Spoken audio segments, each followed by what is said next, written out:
Continuamos entonces con la segunda parte de la clase de psicología conductista. En este segundo video vamos a ver todo lo referente a condicionamiento operante y sus aplicaciones prácticas. Lo que hemos visto hasta ahora en la primera parte del video refiere al aprendizaje sobre un solo estímulo y sobre las conductas provocadas por estímulos, pero no hemos visto nada sobre cómo los organismos son agentes activos en su propia conducta. Los hemos visto hasta ahora como seres que reaccionan simplemente ante los estímulos del medio, pero en esta parte del video veremos que los organismos tienen un rol mucho más activo en su propio aprendizaje. Como les contaba, veremos que hay muchas situaciones de aprendizaje en las cuales los estímulos que el organismo va a encontrar aparecen como un resultado directo de sus propias conductas.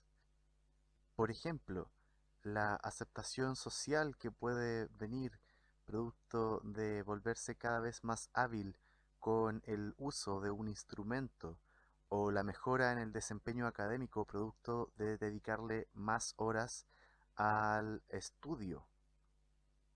Veremos también que la probabilidad de emisión de las conductas se puede modificar de acuerdo a cuáles son las consecuencias que estas conductas generan para el organismo. Estas conductas que ocurren porque han permitido que el organismo acceda a ciertas cosas en el ambiente que habita se conocen como conductas operantes, lo cual nos lleva a esta otra forma de condicionamiento, que es el condicionamiento operante. Uno de los antecedentes más antiguos que tenemos del condicionamiento operante son las investigaciones de Edward Thorndike. Durante la misma época en que Pavlov estaba haciendo sus investigaciones sobre salivación en perros y desarrollando lo que posteriormente se conocería como condicionamiento clásico, Thorndike realizaba investigaciones para determinar cómo aprendían los animales a intervenir en su entorno. Con este propósito, diseñó una serie de cajas puzzle o cajas problema en las que encerraba gatos que tenían que descubrir la manera de activar un mecanismo que abría la puerta de la caja y que les permitía salir a comer. Las conductas iniciales de los gatos se daban simplemente por prueba y error, y normalmente trataban de alcanzar la comida a través de la rejilla o hacían una serie de conductas típicas de cualquier animal encerrado, como darse vueltas o arañar distintas partes de la caja o hacer un montón de cosas que no tenían ninguna relación con la apertura de la caja en sí misma, hasta que por casualidad descubrían cómo se abría la caja y lograban salir de ella y comer finalmente. Lo que descubre Thorndike es que las conductas que emitían los gatos inicialmente y que no conducían a la apertura de la caja, en la medida en que se iban haciendo más hábiles, tendían a ir desapareciendo, ¿ya? Las conductas que iban emitiendo los gatos eran cada vez más dirigidas a la meta de abrir la caja y cada vez lo hacían más rápido. Este hallazgo fue interpretado como que los animales habían aprendido una conexión entre los estímulos ambientales en los cuales estaban inmersos y las conductas apropiadas para intervenir de forma eficiente en ese ambiente.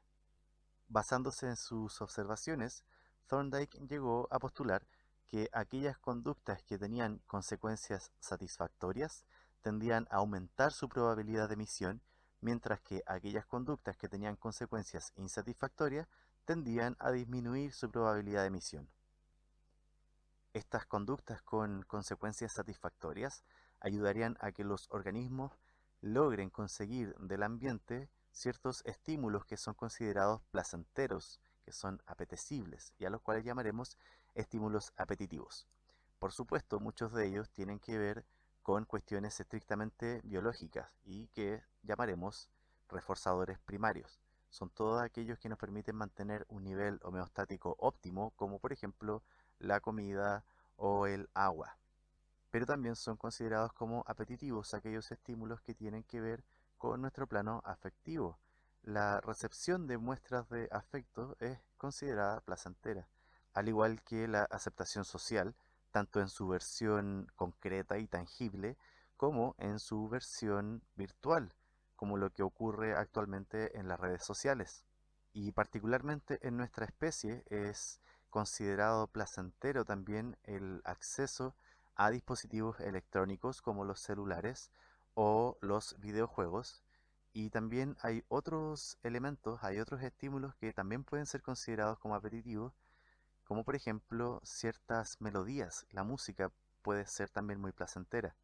Y me detengo en estos últimos dos puntos, que son los dispositivos electrónicos y la música, para enfatizar que aquello que se considera como apetitivo va a depender del individuo en particular. Un mismo videojuego o una misma melodía puede resultar muy placentera para una persona, pero tremendamente desagradable para otra persona. Entonces, que un estímulo sea apetitivo va a ser definido en función de si es considerado placentero o no por un individuo en particular. Hay otro tipo de reforzadores que no tienen ningún valor biológico directo, pero que se han relacionado con la consecución de reforzadores primarios y por lo cual también han adquirido un poder reforzante, como por ejemplo el dinero, que si uno lo ve en términos concretos no tiene ningún valor biológico, no me puedo comer el dinero, ni me puedo abrigar con él, ni nada, pero dado que me permite acceder a otros estímulos que sí son reforzadores en sí mismos, el hecho de recibir dinero también es considerado como un acto de reforzamiento. En el otro extremo tenemos todos estos estímulos que son considerados molestos, que tratamos activamente de evitar porque nos generan algún daño, como por ejemplo todos aquellos estímulos que nos generan dolor físico, como recibir un golpe o recibir una descarga eléctrica o recibir una quemadura, por ejemplo, pero también están en esta categoría otros estímulos que se consideran molestos, como por ejemplo la pérdida de libertad. Fenómenos afectivos también pueden ser considerados como aversivos, como el caso de la pérdida de un vínculo afectivo importante, como el quiebre de una relación de pareja o la muerte de un ser querido. El fracaso en cualquiera de sus versiones, académico, laboral, económico, familiar, también es considerado tremendamente aversivo, igual que la soledad indeseada, la marginación social o el rechazo social que se produce a veces en las redes sociales.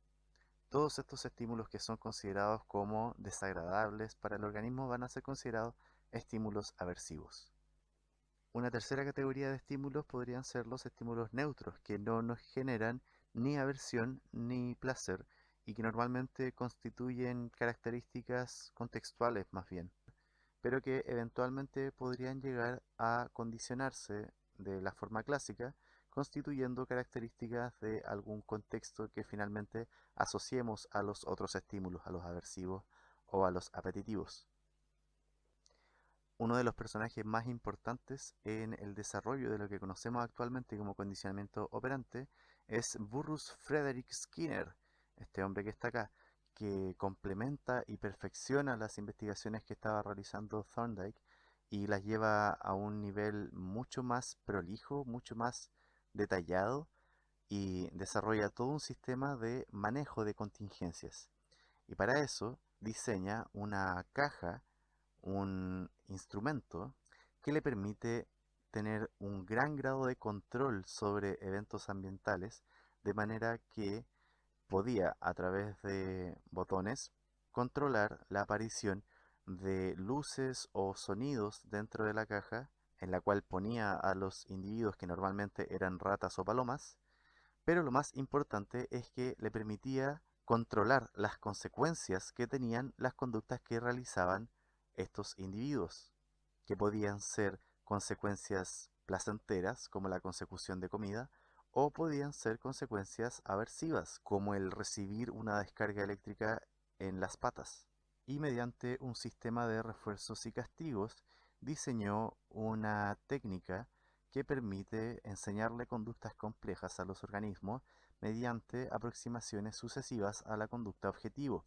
Por ejemplo, Si la conducta objetivo fuera enseñarle a leer a un niño pequeño, lo que correspondería sería partir definiendo cuáles son las conductas más básicas que van a permitir que este niño se acerque poco a poco a la compleja conducta de lectura. Entonces, habría que primero instruirlo en los sonidos que componen el lenguaje para luego poder asociar esos sonidos a las letras para luego ir poco a poco juntando sílabas y reconociendo palabras sencillas que le van a permitir ir adquiriendo más y más habilidad en la lectura fluida de un texto completo. Esta técnica se conoce como moldeamiento o shaping en inglés.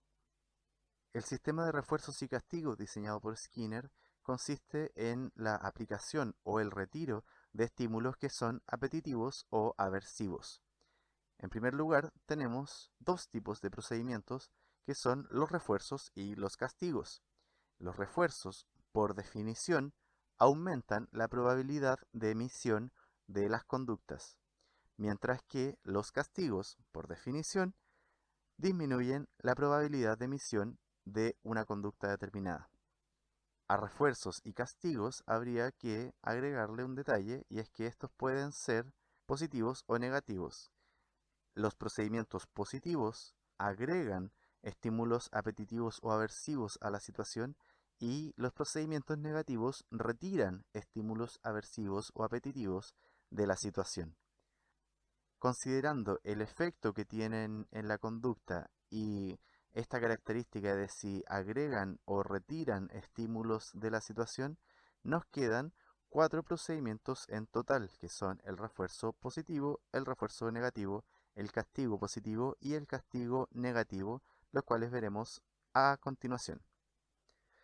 En primer lugar, tenemos el refuerzo positivo que consiste en aumentar la probabilidad de emisión de una conducta al presentarle como consecuencia a esa conducta un estímulo apetitivo.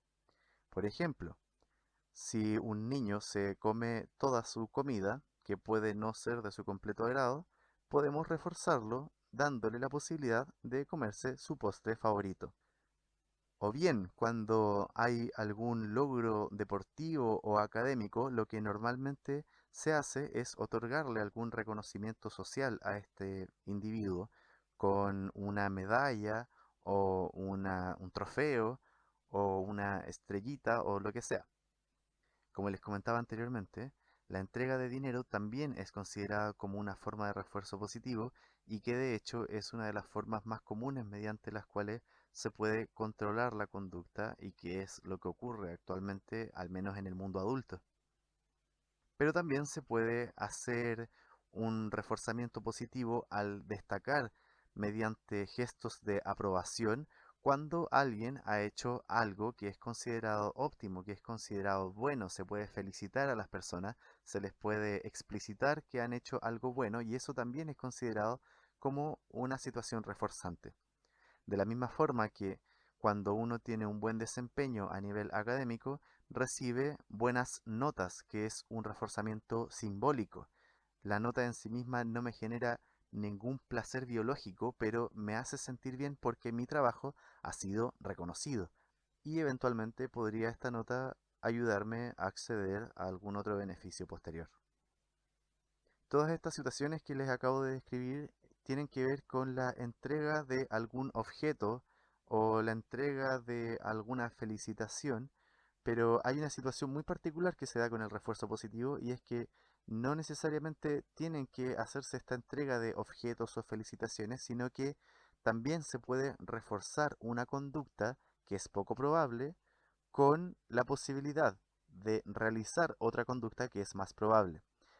En el ejemplo tenemos a esta niña que espontáneamente es muy poco probable que se siente a estudiar durante una hora al día, pero es muy probable que quiera jugar, por ejemplo, a saltar la cuerda o a su videojuego favorito.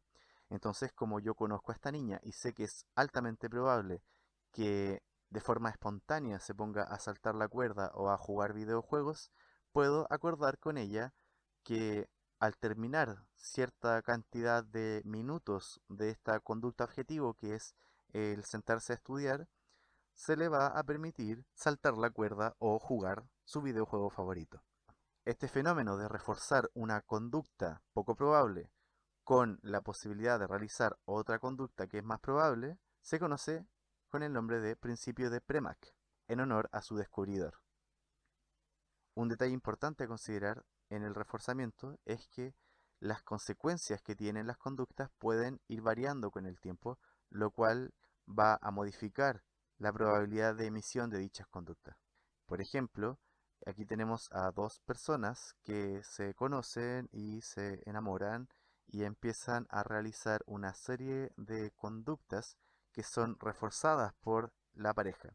Por ejemplo, el muchacho acá podría realizar bromas, chistes para hacer reír a su pareja y esta, por supuesto, reforzar este acto de humor con la sonrisa. ¿Ya? Podría sí reírse de las bromas, de los chistes que hace su pareja.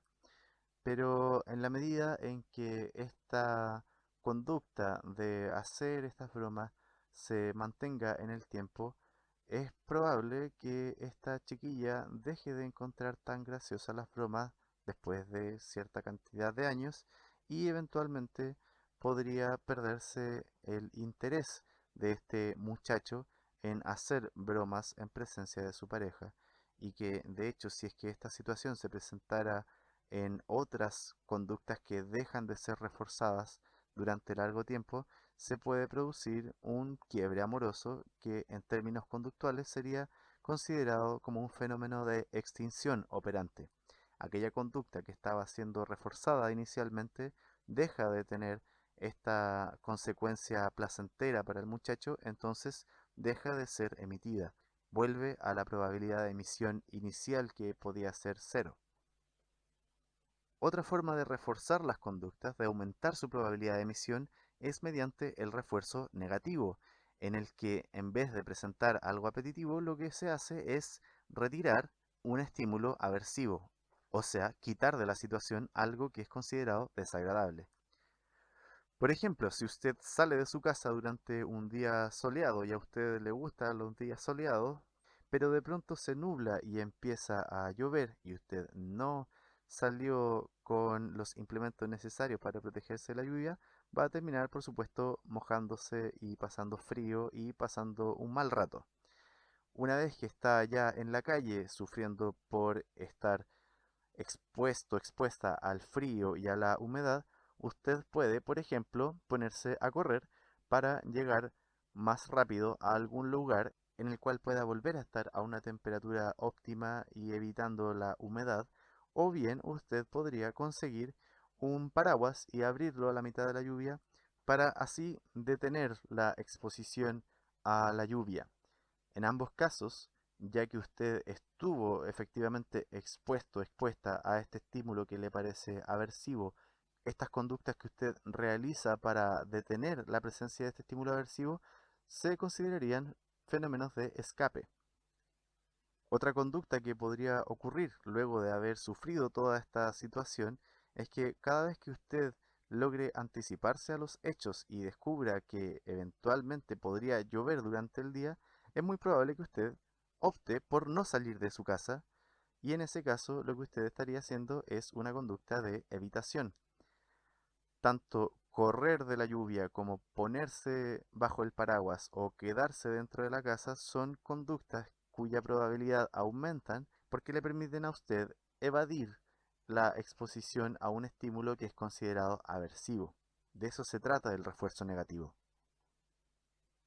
Y ahora pasando a los castigos, partimos con el castigo positivo, que consiste en disminuir la probabilidad de emisión de una conducta mediante la aplicación de un estímulo aversivo, de algo que se considera molesto.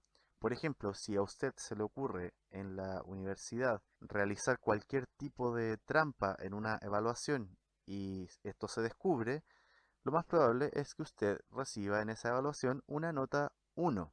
La aplicación de esta nota 1, de esta reprobación puede ser suficientemente molesta, aversiva, para enseñarle a usted a disminuir la probabilidad de emisión de la conducta de copia, plagio o trampa en las evaluaciones.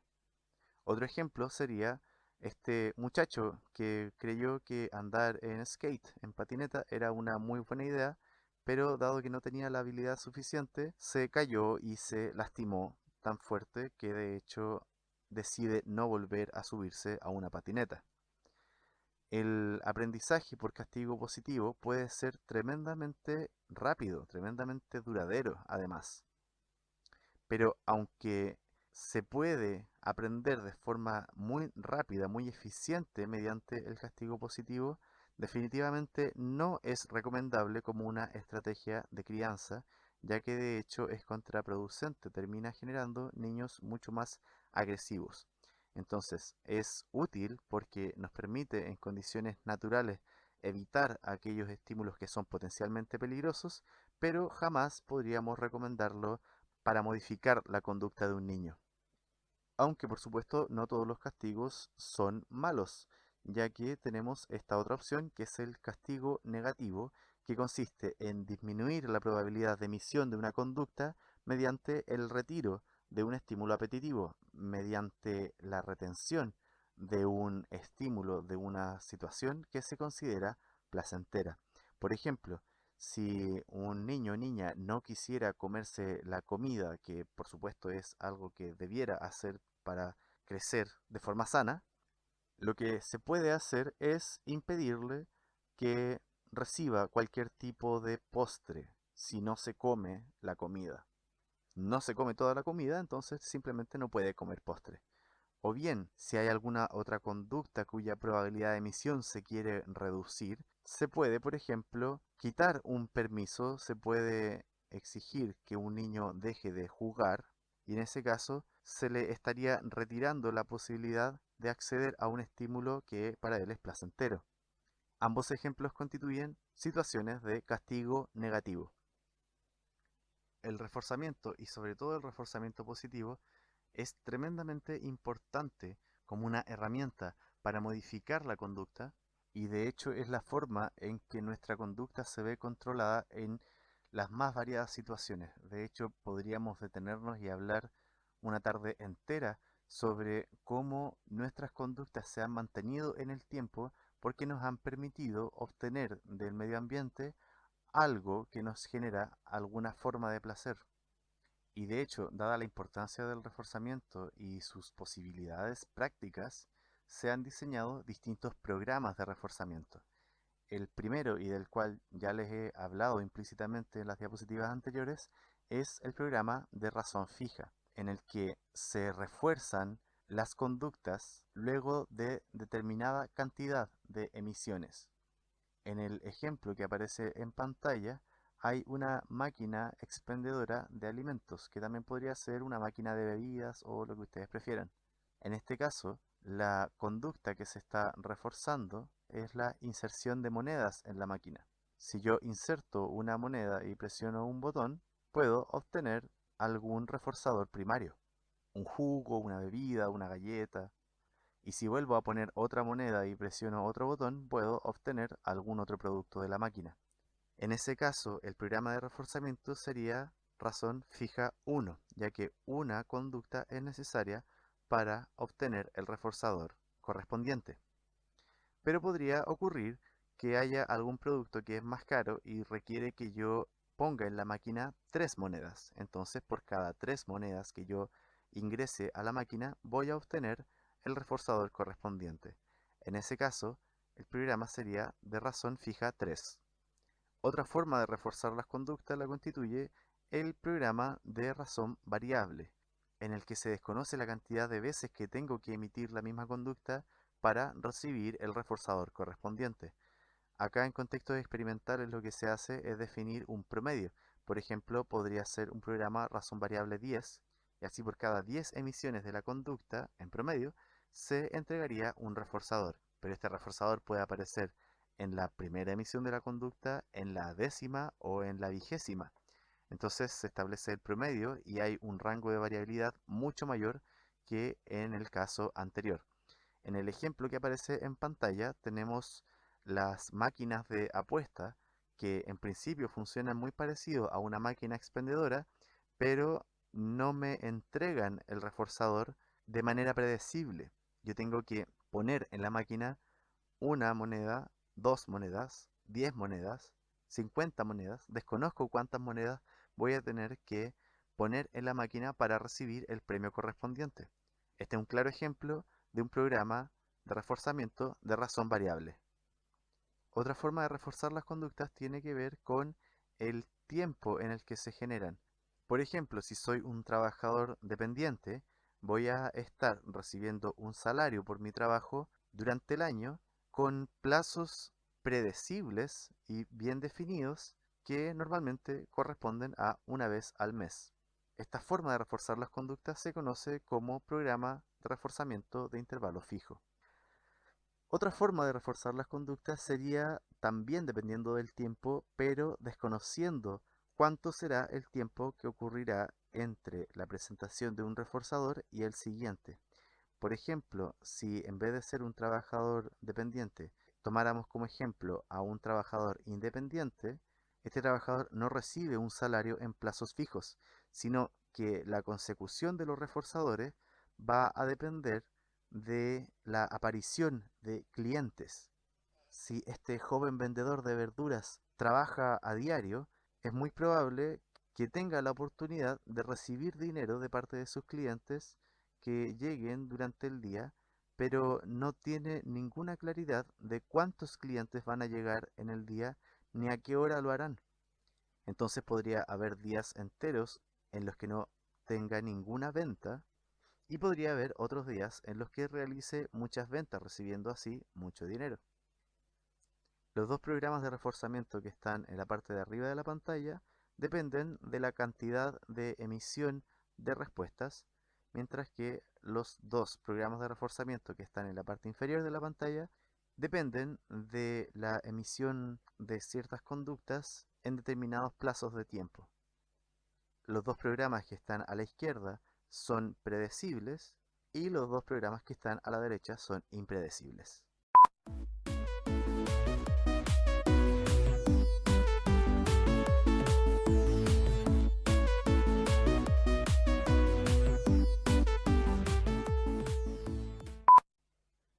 Estos mecanismos de aprendizaje mediante condicionamiento operante que acabamos de revisar tienen muchas aplicaciones en diferentes contextos, pero como en el video anterior, en esta parte vamos a enfocarnos en sus aspectos clínicos.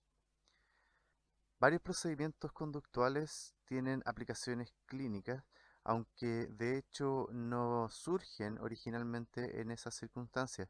De hecho, el manejo de contingencias, como lo llama Skinner, es algo que no surge en la psicología, sino que tiene que haber sido usado durante muchos años, principalmente por los padres que estaban tratando de aumentar la probabilidad de que sus hijas e hijos se comieran las comidas que les preparaban y que no siempre eran de su agrado, mediante la asociación de esta conducta de comerse el almuerzo con la consecuencia de poder obtener un postre delicioso. Este es un fenómeno que está muy sistematizado y que tiene aplicaciones a muchas otras situaciones y de hecho nos permite lograr enseñar conductas súper complejas descomponiéndolas en sus elementos más sencillos. En este procedimiento que habíamos llamado moldeamiento o shaping, en el que se enseñan las conductas básicas que conducen a lograr una conducta más compleja. Esto último se ha usado en varios contextos, como ya le he dicho, pero destacan el entrenamiento de habilidades sociales y asertividad.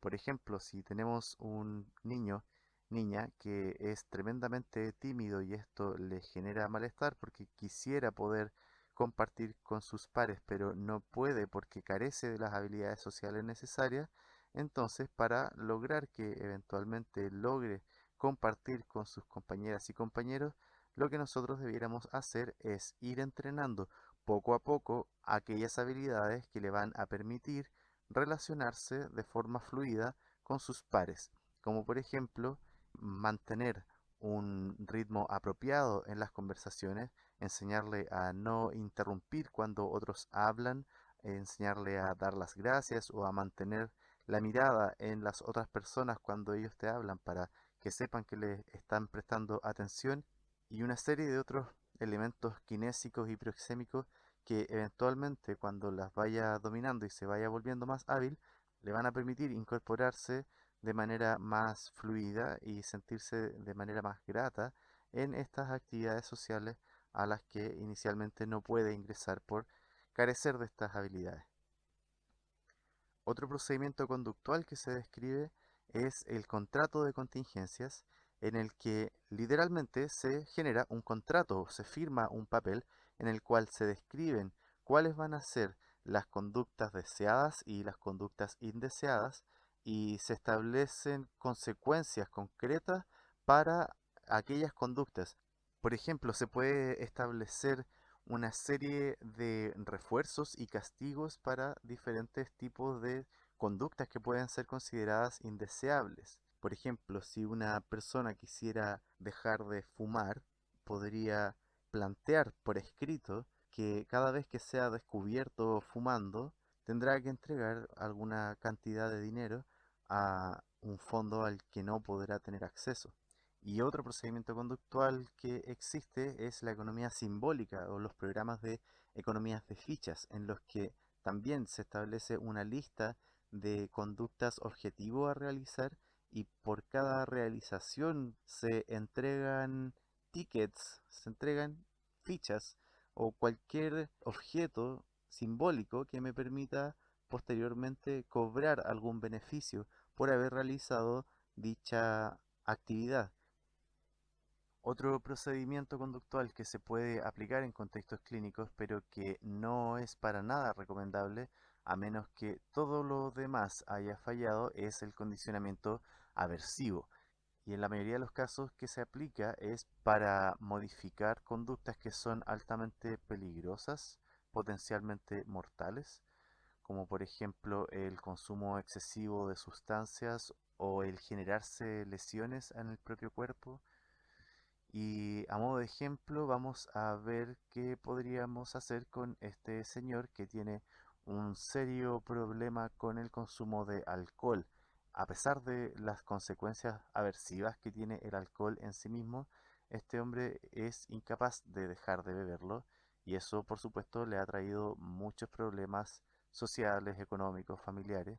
Entonces acude a psicólogo y se prueba un montón de otros procedimientos y ninguno da resultado, entonces se decide probar con la administración de un fármaco que se llama disulfiram, que impide la normal metabolización del alcohol en el cuerpo, lo que en términos prácticos se traduce en una sensación súper intensa de malestar con taquicardia, mareo, náuseas, vómitos, dificultades respiratorias.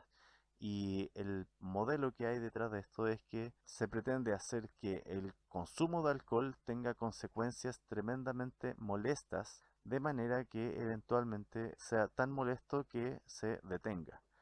Un procedimiento que sigue la misma lógica se puede aplicar en el caso de los fumadores compulsivos. Acá el procedimiento consistiría en hacer que la persona fumadora fume tantos cigarros como pueda en la menor cantidad de tiempo posible y ojalá en un espacio reducido y sin ventilación, de manera que el consumo excesivo de tabaco en sí mismo termine generando malestares y roza con la intoxicación del cuerpo por consumo excesivo de nicotina. Como se podrá comprender, estos procedimientos son sumamente invasivos y desagradables, por lo tanto, no son recomendables salvo en excepciones. Hasta acá hemos abordado procedimientos que están basados principalmente en modificaciones conductuales, pero desde mediados del siglo pasado empieza a enriquecerse el modelo conductual con la incorporación de elementos cognitivos, ya que una de las críticas principales que se le hace a los modelos conductuales iniciales es que caen en un reduccionismo, dejan de lado un montón de elementos que forman parte de la vida de los seres humanos. Entonces se empiezan a incorporar elementos subjetivos, elementos internos que no estaban siendo investigadas porque en los animales experimentales, si bien puede que estén presentes, no tenemos cómo evidenciarlas en muchos casos porque los animales no tienen un desarrollo del lenguaje como el nuestro. Entonces se empiezan a incorporar estos elementos y se hace necesario también trabajar directamente con personas. Uno de los pioneros de este enriquecimiento de la terapia conductual con elementos cognitivos es Albert Bandura. El modelo básico es que todas las situaciones a las cuales nosotros nos vemos expuestos tienen que pasar primero por una interpretación de los eventos, y esto desencadena una serie de no solamente de acciones, sino que también de emociones y pensamientos. Y en la medida en que estas tres dimensiones se relacionan, pueden generar modificaciones en cómo interpretamos las situaciones también. Albert Bandura además es un psicólogo muy importante en el desarrollo de la teoría del aprendizaje social. Una de sus investigaciones más conocidas es la del muñeco Bobo, en la que expone a un grupo de niños a un video neutro en el que hay un adulto jugando, y otro grupo de niños es expuesto a un video en el que el adulto ejecuta agresiones violentas contra un muñeco bobo, uno de estos monos porfiados que le llaman, que los golpea si se vuelven a levantar, y compara a estos dos grupos de niños en su tendencia a realizar conductas agresivas hacia este muñeco bobo luego de haber sido expuesto a material audiovisual violento. Y lo que descubre es que efectivamente hay un aprendizaje que se produce por la observación de un modelo. Y esta forma de aprendizaje no estaba siendo abordada ni explicada por los mecanismos básicos de aprendizaje del condicionamiento clásico y operante que hemos descrito hasta ahora. Entonces lo que él plantea es una nueva forma de entender el aprendizaje que tiene que ver con el reforzamiento y el castigo vicarios. O sea, se puede aprender observando las conductas de otros y viendo cuáles son las consecuencias que esas conductas tienen en otros.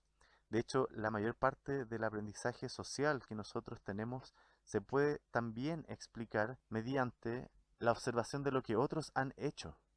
Además, muchas de las conductas complejas que realizamos son cosas que si las realizáramos por puro ensayo y error, como los modelos iniciales planteaban, tardaríamos muchísimo en llevarlas a cabo de manera exitosa. Acá lo más oportuno es que tengamos la posibilidad de ver un modelo, de ver a alguien realizando dichas conductas para luego imitarlas. Una de las aplicaciones terapéuticas de esto es el tratamiento de fobias mediante la exposición a modelos significativos.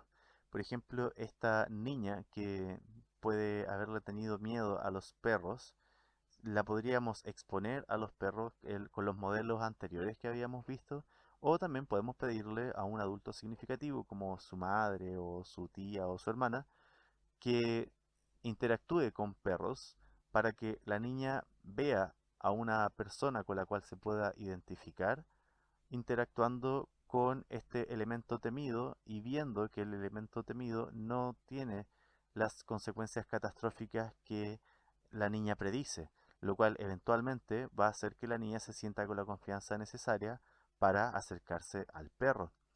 Otro ejemplo podría ser un niño que le tiene miedo al mar, a las olas, al agua. Entonces podríamos pedirle al papá o a un hermano o a un tío que nade con él en el mar para que el niño adquiera la confianza suficiente para perderle el miedo a este estímulo. A partir de Bandura se empiezan a incorporar cada vez más elementos cognitivos en las terapias conductuales y llega un punto en que las terapias ya son 100% cognitivas, como por ejemplo la terapia cognitiva de Beck, que sostiene que ciertos trastornos del ánimo, como la depresión, por ejemplo, ocurren no solamente porque haya elementos ambientales que están generando malestar, sino que además habría una interpretación errada de estos elementos. Habría una autoimagen en los depresivos que termina generando un auto boicot. Entonces lo que se plantea desde acá es que hay que trabajar en las creencias que son irracionales y que son dañinas, más que modificar las conductas propiamente tal. Algo muy parecido plantea Albert Ellis, con la terapia racional emotiva, que popularmente se conoce como la terapia ABC. Ellis planteaba que no son los eventos activantes propiamente tal los que generan consecuencias emocionales, sino que son las creencias que tenemos sobre los eventos las que nos generan estas consecuencias emocionales. Por lo tanto, habría que trabajar en la modificación de estas creencias irracionales.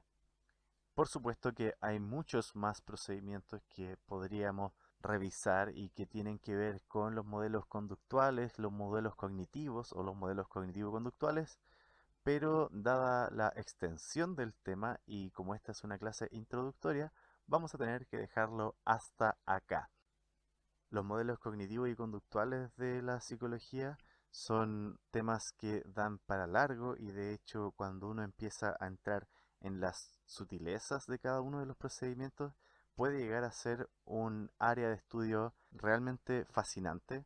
Tiene muchos detalles a considerar, hay un montón de literatura al respecto y en la medida en que estos antecedentes teóricos y empíricos son aplicados con mesura y sensatez, pueden llegar a ser tremendamente útiles para la modificación de la conducta, el desarrollo de habilidades nuevas y la superación de distintos tipos de malestares.